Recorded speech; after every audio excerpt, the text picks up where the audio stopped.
Bonjour à toutes et à tous. Je m'appelle Prénom Marlène, je suis une artiste engagée à la suite du Christ. J'ai notamment écrit un livre sur les 9 fruits de l'Esprit Saint aux éditions de l'Emmanuel et un livre sur Sainte Thérèse de Lisieux aux éditions Marie de Nazareth. Je suis membre de l'Ordre des Carmes Déchaux Séculiers, la branche laïque de l'Ordre du Carmel. Je vais vous lire aujourd'hui un extrait d'un livre qui s'appelle L'éternité au cœur du temps, écrit par Wilfrid Stinnison. C'est un père carme belge qui a été prieur de sa communauté en Suède et qui a écrit beaucoup de livres vraiment merveilleux qui m'accompagnent au quotidien. Et dans cette œuvre, c'est une méditation sur l'instant présent et son lien avec l'éternité de Dieu. Prier, se tenir devant l'Éternel. Voulons-nous partir à la découverte de l'éternité cachée au cœur du temps? Une voie royale s'offre à nous, la prière. Par la prière, nous nous adressons directement à Dieu. Et nous savons que le passé, comme l'avenir, convergent en lui dans un éternel présent. S'ouvrir à Dieu, c'est s'ouvrir à l'éternité. Mais quand nous prions, sommes-nous vraiment ouverts à Dieu? Une certaine façon de prier ne nous aide guère à sortir de notre prison. Nous demandons seulement à Dieu de rendre cette prison un peu plus confortable. Aussi longtemps que notre prière se bornera à demander de l'argent, le succès, un appartement plus spacieux, nous n'avons aucune chance d'aborder au rivage de l'éternité. C'est vrai que Jésus nous apprend à demander notre pain de chaque jour. Mais avant d'arriver à cette partie du Notre Père, nous avons déjà sanctifié son nom, demandé que son règne arrive et que sa volonté soit faite. Jésus lui-même met au second rang la prière pour le pain quotidien. Si nous formulons cette prière, ce n'est pas que l'angoisse nous tenaille au sujet du pain qui peut-être ne suffira pas, mais c'est que nous voulons nous souvenir de notre entière dépendance vis-à-vis de notre Père des cieux. Progresser dans la prière implique que cette prière aborde des points de plus en plus essentiels. Citation de l'Évangile de Matthieu. « Ne demandez pas qu'allons-nous manger, qu'allons-nous boire, de quoi allons-nous nous vêtir? Tout cela, les païens le recherchent sans répit. Votre Père céleste sait bien que vous avez besoin de toutes ces choses. » Un seul haut rang, l'esprit. Quand Jésus raconte la parabole de l'homme qui, au milieu de la nuit, prie son ami de lui prêter 3 pains et nous fait remarquer que sa persévérance est récompensée, il ajoute de manière inattendue « Si donc vous qui êtes mauvais savez donner de bonnes choses à vos enfants, combien plus le Père Céleste donnera-t-il l'Esprit Saint à ceux qui le lui demandent ?» Évangile de Luc. Il fait discrètement entendre que le Père désire par-dessus tout donner l'Esprit Saint. L'unique nécessaire pour nous, c'est l'Esprit Saint. Le possédons-nous, notre prière se simplifiera incroyablement. Plus besoin de réfléchir pour trouver que demander. De toute façon, nous ne savons pas ce qui est bon pour nous. Citation de la lettre aux Romains. Nous ne savons pas prier comme il faut, mais l'Esprit lui-même intercède pour nous en gémissements inexprimables, et celui qui scrute les cœurs sait quelle est l'intention de l'Esprit. C'est selon Dieu, en effet, que l'Esprit intercède pour les saints. Fin de citation. Notre besoin de l'Esprit est déjà exaucé. L'amour de Dieu a été répandu dans nos cœurs par l'Esprit Saint qui nous a été donné. Toujours la lettre aux Romains. Quand avec l'Église nous prions « Viens, Esprit Saint », cela ne signifie pas que l'Esprit, jusque-là absent, va enfin venir, mais que celui qui nous a été donné lors de notre baptême va de plus en plus remplir le champ de notre conscience.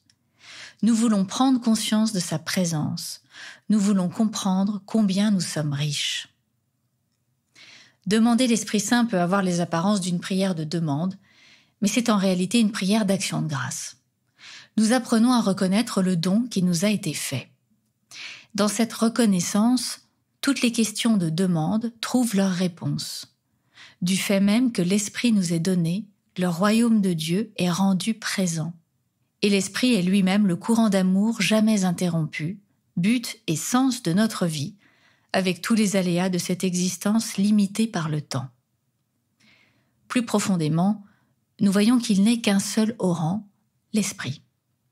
Quand avec persévérance nous lui demandons de venir, il prend en charge la prière dans notre cœur, de plus en plus. Ce qui était autrefois un poids, tant de choses sollicitaient notre prière, devient un repos. Nous écoutons et disons « Amen » à sa prière. Nous nous joignons à son soupir « Abba, Père ». L'Esprit était là au premier instant de la création. Il planait au-dessus des eaux. Il est également présent à la fin des temps. Dans l'Apocalypse, l'Esprit et l'Épouse disent « Viens ». Il remplit l'univers et tient unies toutes choses. Du livre de la sagesse. Pour lui, l'histoire ne se déroule pas dans le désordre, et le temps n'est pas une chose qui s'effrite. Tout ce qui est et tout ce qui arrive est unifié en celui qui conduit l'histoire à son terme. Se tenir à son écoute et se reposer en lui, c'est trouver l'éternité dans le temps. Il a mis encore dans leur cœur l'éternité, extrait de Qoéleth. Ces mots reçoivent un contenu tout neuf lorsque nous savons que brûle au fond de notre cœur la vive flamme d'amour. Plus de demandes dans cette prière, plus de questions, plus de plaintes. Il ne reste plus rien à faire, il ne reste plus qu'à être éternellement en Dieu.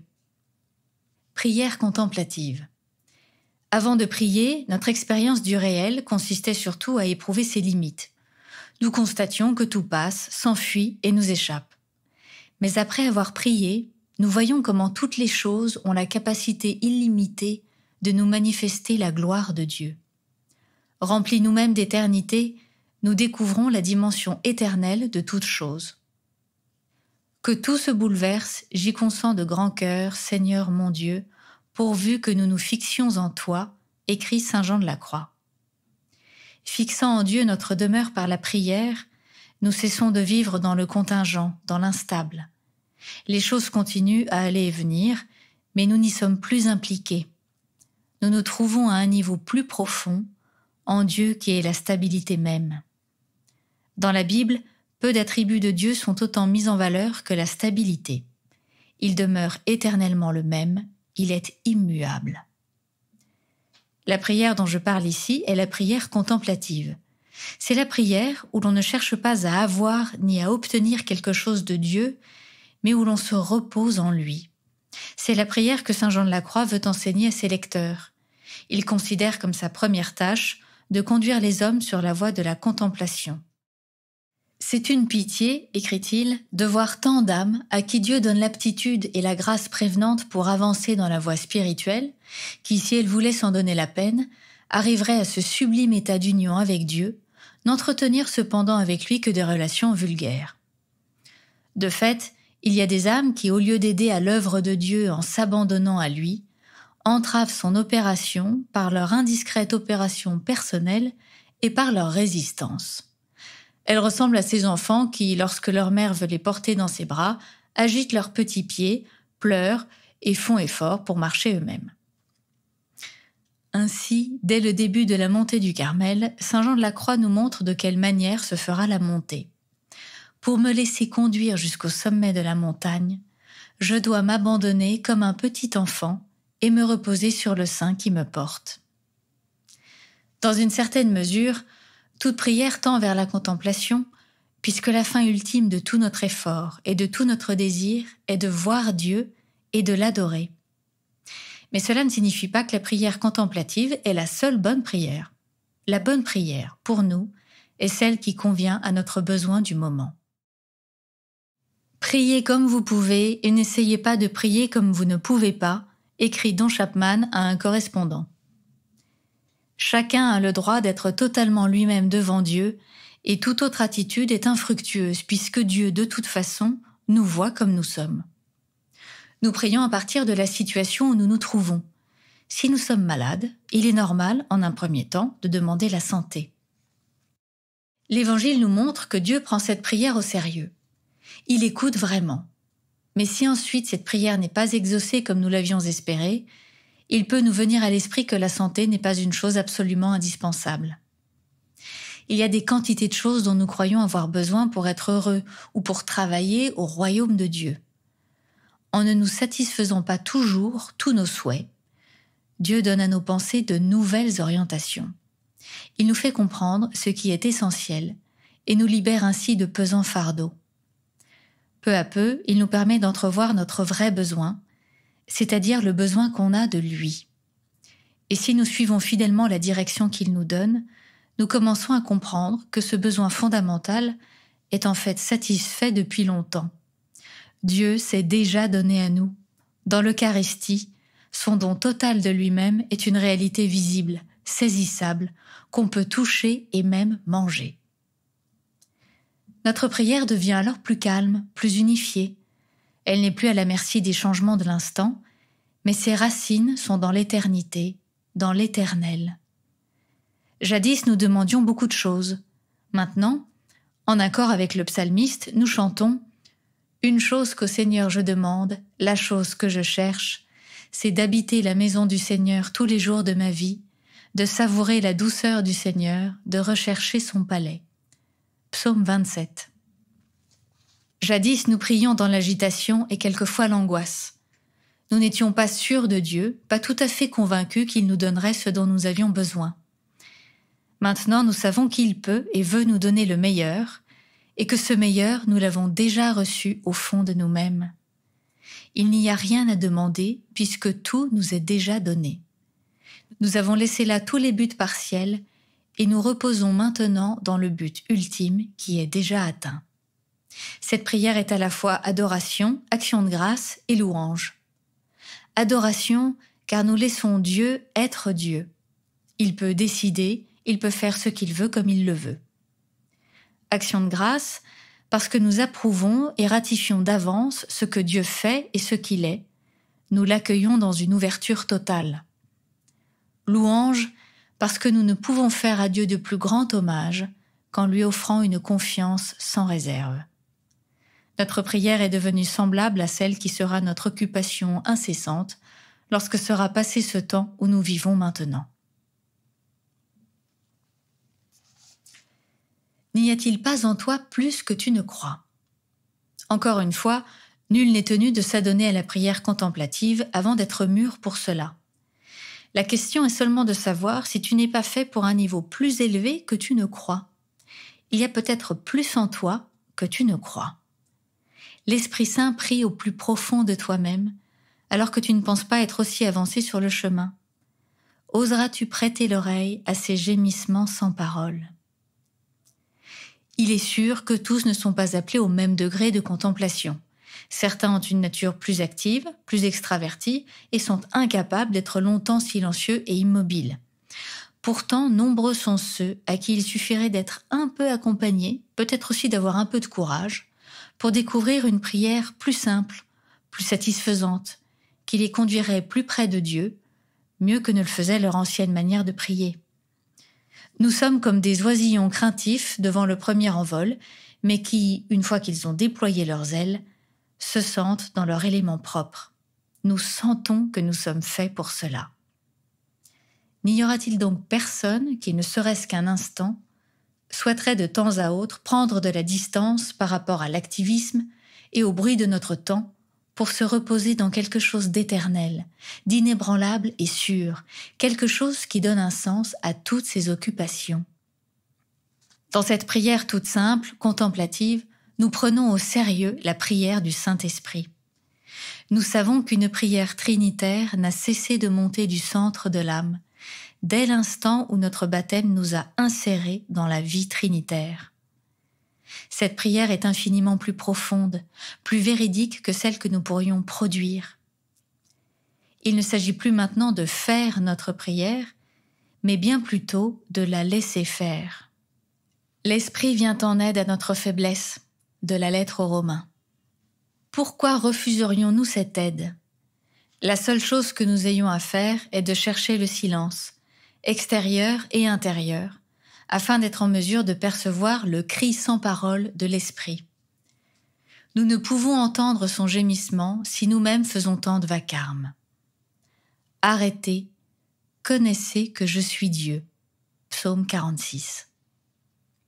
Une prière pour notre temps.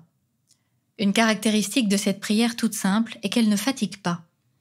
Vivre dans le multiple est fatigant, vivre dans l'unité est reposant. Qui entreprend ce genre de prière entre dans le repos de Dieu. Cette prière est donc une bénédiction pour les surmenés de notre temps. Après le travail de la journée, la plupart des gens sont trop fatigués pour se mettre à méditer. Mais on n'est jamais trop fatigué pour se reposer. La seule mésaventure qui puisse nous arriver est que nous nous endormions. Mais n'est-il pas mieux de dormir dans les bras de Dieu que de continuer à nous agiter ? Pour ceux surtout qui s'adonnent au travail intellectuel, cette prière est un bienfait. Quel bonheur de pouvoir s'arrêter de penser et laisser la pauvre tête fatiguée trouver le repos en Dieu. Les diverses pensées et sensations n'ont plus qu'à sombrer, pendant que moi, qui suis infiniment plus que mes pensées et sensations, je me repose simplement, étendu sur ce rocher solide et éternel qu'est mon Créateur et mon Dieu. On pourra peut-être m'objecter que la vie de notre temps est beaucoup trop agitée, que nous sommes bombardés par beaucoup trop d'impressions pour pouvoir atteindre le calme intérieur, condition nécessaire à cette prière contemplative. Cette objection constitue un piège dangereux. On accuse une situation extérieure pour ne pas avoir à s'en prendre à soi-même. C'est un alibi confortable pour éviter de prendre sa propre vie en main. Ne pourrait-on pas considérer la chose par un autre bout et dire que la vie bruyante et stressante qui caractérise la société moderne requiert précisément une saine compensation ? La prière contemplative a le pouvoir de contrebalancer les forces centrifuges de notre époque. C'est elle qui nous donnera de répandre les semences d'éternité dans notre cœur et celui des autres. Pour éviter tout malentendu, je soulignerai que nous parlons ici de prière et non d'un repli sur nous-mêmes. La prière est recherche de Dieu, une recherche tout imprégnée d'amour. Et l'amour est toujours fait à la fois de parole et de silence. Le silence dans lequel nous entrons, quand nous nous livrons à cette calme et simple prière, suppose qu'en dehors de cette prière, nous parlons avec Dieu, écoutons sa parole et méditons sur son amour. Alors seulement le silence de la contemplation pourra être chaleureux, ample, plein. Les paroles d'amour sont nécessaires. Mais quelque chose d'essentiel manquera si elles ne sont pas interrompues par le silence, si elles ne débouchent pas sur le silence. C'est ce silence qui, dans le dialogue ardent entre deux amoureux, constitue le sommet de l'amour. Comment faire concrètement ? La plupart d'entre nous sommes tendus, stressés. Nous ne sommes peut-être pas conscients de nos tensions. On peut établir ici un parallèle avec la conscience du péché. Beaucoup de chrétiens n'ont aucune idée de l'étendue de leur égoïsme, mais dès qu'ils commencent à chercher Dieu pour de bon, cet égoïsme leur apparaît en même temps. Il est plus grand qu'ils ne croyaient, tel un abîme infranchissable.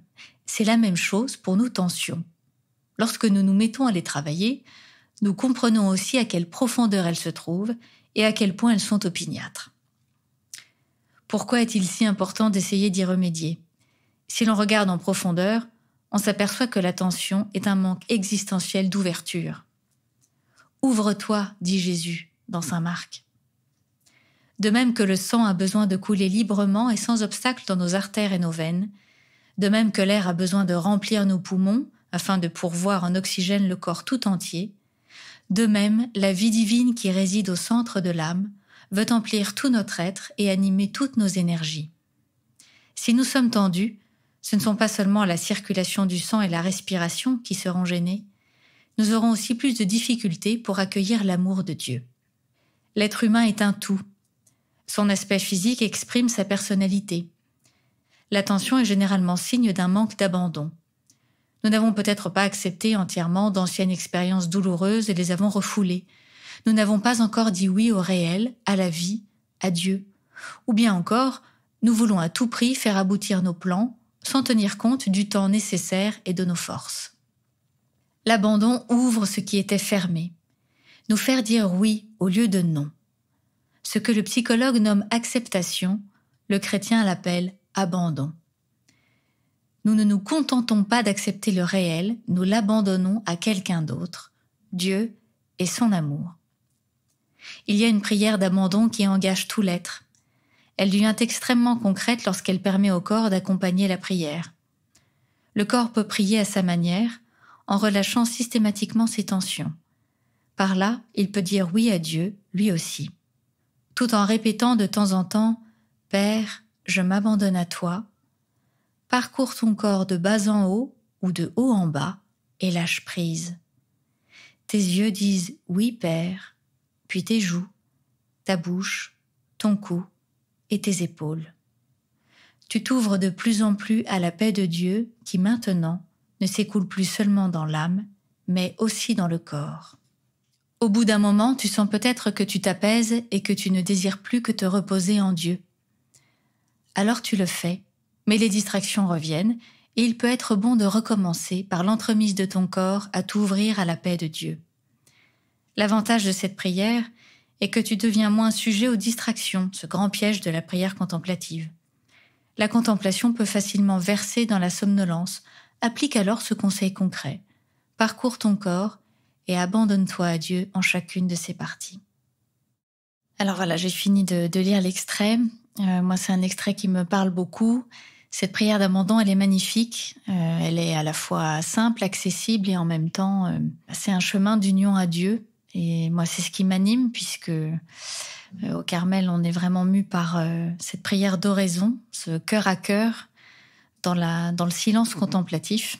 Et donc cette prière qui passe par le corps, qui s'incarne, ça permet vraiment de traverser ce temps offert, ce temps de rencontre avec Dieu. Et moi, c'est vraiment ce qui m'anime à la fois de manière personnelle, mais c'est ce que j'aime aussi transmettre dans mes œuvres en tant qu'artiste. Et donc dans ce texte, je trouve qu'il y a vraiment un chemin qui est très beau, qui est proposé pour à la fois traverser le temps tel qu'il est dans notre monde actuel, moderne, avec ses réalités qu'il compose, pour y rencontrer l'éternité, voir comment Dieu vient nous rencontrer dans notre temps et comment, dans ce temps de silence, on peut nous-mêmes aller à la rencontre de l'éternel. Et finalement, dans tout ce qu'il dit, à la fois, ça éveille ce désir de Dieu, ce désir d'une rencontre personnelle, et il donne un chemin. Déjà, avec le Notre Père, je trouve très beau le fait qu'il fasse remarquer que finalement, le concret du pain quotidien n'arrive pas en premier dans la prière du Notre Père par le Christ. Le Christ lui-même dit que sa nourriture, c'est de faire la volonté de son Père. Et ce qui est très beau, c'est que dans le Notre Père, c'est ce qu'il désire pour nous et c'est ce qu'il nous donne de demander d'abord. Puisqu'on demande d'abord que la volonté du Père soit faite avant de demander notre pain quotidien. Donc ça, pour moi, c'est aussi une façon de vivre cet abandon à Dieu, c'est-à-dire de m'en remettre à la prière du Fils et de rejoindre l'identité profonde à laquelle on est appelé, c'est-à-dire enfant du Père, enfant qui s'abandonne au Père, voilà, comme le Christ. Et donc la prière du Notre Père, elle m'accompagne aussi pour rentrer tout simplement en oraison. C'est vraiment un moyen d'entrer en contemplation, de contempler le Père et le don qu'il nous fait. Et c'est vraiment pour moi une prière trinitaire, comme après il parle de l'Esprit Saint, sans lequel en fait on ne pourrait pas prier, parce que c'est lui qui... moi j'aime bien dire que c'est vraiment notre décodeur. C'est lui qui traduit notre prière à Dieu et qui nous traduit finalement la grâce de Dieu aussi, qui nous la révèle. Et bien, prier le Notre Père, c'est vraiment rentrer dans cette prière trinitaire, c'est-à-dire se faire enfant de Dieu avec le Christ, recevoir du Père le don total de lui-même, et tout ça par l'Esprit Saint. Comme je disais au début, voilà, j'ai écrit sur les fruits de l'Esprit Saint et c'est un sujet qui me touche beaucoup parce qu'en écrivant ce livre, j'ai vraiment approfondi à quel point la prière, c'était d'abord une façon de se disposer à ce qui est déjà, comme Wilfrid Stinson le dit, tout est déjà donné. Mais en même temps, l'enjeu pour nous dans la prière, c'est de nous disposer à ce don et d'apprendre à recevoir petit à petit cet amour et ces fruits qui sont là pour nous. Parce que même si tout est déjà donné, si l'éternité est éternelle, on traverse quand même un temps dans lequel on a quelque chose de l'ordre de notre liberté à engager pour pouvoir faire se rencontrer finalement le temps et l'éternité. Et cette liberté, elle va s'exprimer dans le temps qu'on va prendre, ce temps de silence où on va désirer s'abandonner avec le Christ. Et comme il dit d'ailleurs de manière très pragmatique dans le livre, on peut se dire on a tellement de choses à faire, finalement on n'a pas le temps de prier. J'aime bien parce qu'il dit ça très bien, il tire un peu la sonnette d'alarme en disant justement, on est tellement agité qu'on a vraiment besoin de contrebalancer. Parce qu'en fait, sans ce temps de silence et de contemplation, on risque de se noyer dans l'agitation, alors que ça pourrait être une œuvre qui naisse de la prière. Sans la prière, les œuvres ne porteront pas forcément de fruits. Alors qu'en prenant ce temps de prière, ce temps de silence, ce qu'on va faire, peut-être ce qu'on va vivre aussi au quotidien, va être différent. parce qu'il aura pris sa source dans l'amour de Dieu, dans sa lumière, dans son don gratuit, et surtout dans sa présence. Et j'aime beaucoup sa façon de dire finalement, on se rend présent à celui qui est déjà présent en nous. Et en prenant ce temps d'écoute, puisqu'il est présent et il est vivant, il a aussi quelque chose à nous dire. Donc ça demande finalement dans la prière de prendre le risque de ce silence, le risque d'entendre une parole de sa part. Et en se rendant présent à lui et en se laissant toucher par sa présence, ça va porter du fruit dans le reste du quotidien, où on va continuer de vivre en présence avec lui et, comme il le dit très bien, de méditer sa parole, d'échanger avec lui. Voilà, mais tout ça ne peut pas se vivre sans à la fois ce désir qu'on peut éveiller, qu'on peut apprendre à éveiller de plus en plus, de rencontrer Dieu dans le silence et en osant prendre ce temps de silence. Et puis j'aime beaucoup parce qu'il dit, voilà, on est peut-être capable de plus que ce qu'on imagine. Mais pour ça, il faut s'en donner les moyens et oser découvrir quelque chose de plus, parce qu'on est plus que ce qu'on s'imagine, que l'idée qu'on a de nous-mêmes. Et ça, il n'y a que Dieu qui peut nous le révéler. Et puis j'aime beaucoup son petit moyen concret, parce qu'on est un corps et avec une agitation du mental, et passer par le corps, repasser par toutes les tensions du corps, unifier finalement le corps avec la prière. Je crois que ça, c'est aussi le travail de l'Esprit Saint. Il est vraiment là pour faire l'unité dans notre vie. Pas simplement pour avoir un temps de rencontre avec Dieu et puis une agitation à côté, à gauche un corps qui est noué de partout. Finalement, non, ce travail, cette prière d'abandon, elle permet de goûter à l'unité corps, esprit, cœur. Et puis comme il le dit aussi, ça me touche quand il parle du fait que la prière d'abandon, finalement, c'est s'en remettre à Dieu comme un enfant dans les bras de sa mère. Moi, ça me rappelle l'ascenseur de la petite Thérèse, de Sainte Thérèse de Lisieux, qui fait cette expérience de se dire, finalement, moi, la contemplation, Dieu, c'est trop loin, j'y arriverai pas de moi-même. Et elle a cette révélation par une phrase de la Bible qui parle de l'enfant sur le sein de la mère. Et elle comprend qu'en fait, pour aller à Dieu, pour vivre cette union, cet abandon, son ascenseur, ce sont les bras de Jésus, puisqu'elle cherche un raccourci. Elle avait découvert l'ascenseur en visitant Paris. Et elle comprend que cet abandon, c'est s'en remettre dans la confiance au Christ. Finalement, ce qui me touche le plus, c'est ce désir de s'abandonner à Dieu qui est possible, accessible, et qu'on peut faire simplement en prenant la prière du Notre Père, parce qu'en priant Notre Père, on s'en remet dans les bras de Jésus, qui nous porte à son Père par la grâce de l'Esprit Saint. Et alors, on va goûter ses fruits en abondance.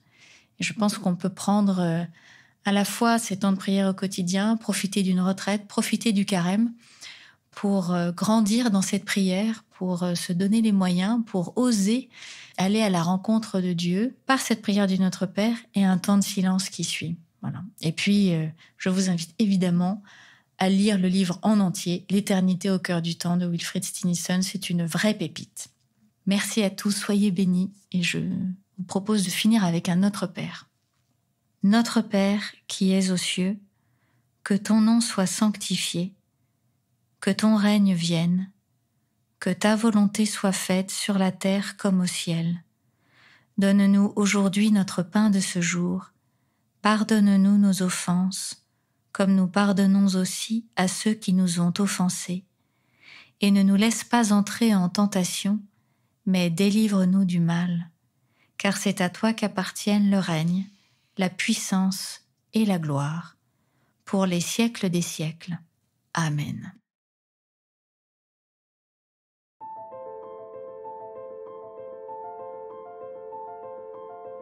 Merci beaucoup Marlène de nous avoir fait découvrir ce beau livre qui moi personnellement me redonne du courage pour continuer à être vraiment fidèle à mon temps d'oraison quotidien, même si bien sûr ce n'est pas toujours facile.